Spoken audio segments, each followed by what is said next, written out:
Look around us. Bottles, food packaging, paper, and plastic. We use them every single day. But have we ever stopped and asked ourselves, where do these things actually go after we are done using them? We often think the problem ends when waste goes into a bin. In reality, that is where the journey of waste begins. And when millions of people do the same thing every day, the problem is not just about trash piling up, but it's about how we consume, how we use things, and how we treat them once we don't need them. According to Indonesian National Waste Management Information System, the country generated approximately 33.79 millions of tons in 2024, with around 50.8% is coming from household.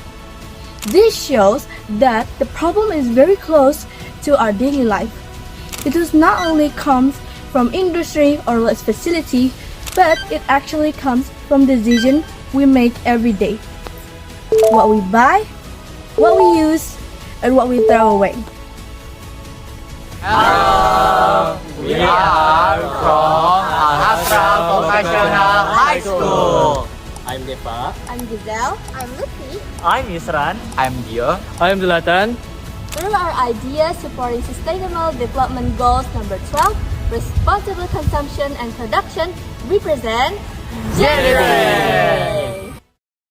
In developing GENR3, we identified three major gaps that make sustainable behavior difficult to maintain, such as habits, information, and value. Many people already know that waste should be separated and managed properly, but knowledge alone does not create ecosystem habits. We also often don't know what happens after we dispose of or submit our waste, making the impact of our action invisible. Then, when people cannot see the connection between their small action and the result they create, it's become harder to stay motivated, right?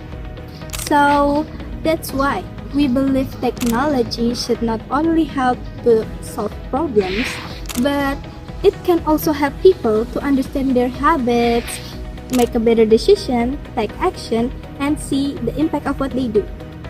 GENR3 is designed as a digital ecosystem that connects to responsible consumption, waste management, reuse, sustainable production, and youth entrepreneurships.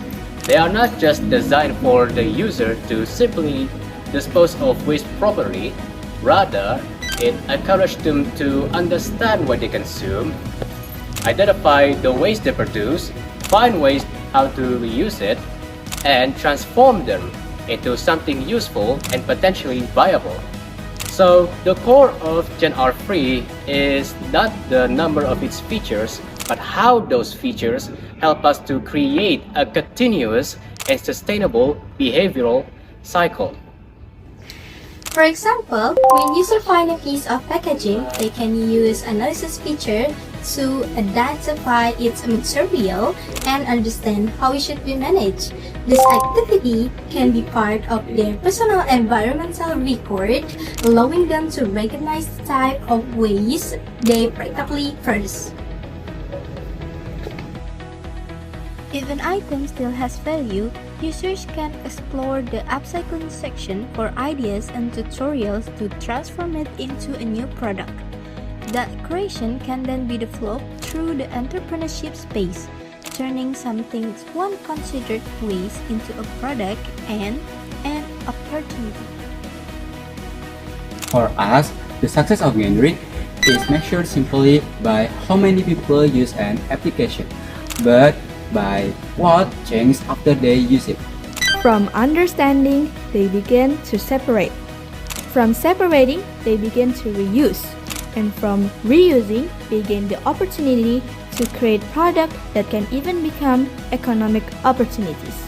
We place young people at the center because we grow alongside technology, creativity, communities, and social media. We are not only users, but we also creators and spreaders of new habits. When one person starts making a change and encourage their friends, communities, and their surroundings to do the same, a small action can turn into a larger movement. However, sustainable change cannot be achieved by young people. GENR3 requires collaboration through the pattern helix approach. The government can support policies and data, academia can strengthen research and education, business can create partnership and economic opportunities, communities can drive action on the ground, and the media can expand environmental education. Because ultimately, sustainability is not the responsibility of one person. It requires an ecosystem that moves together.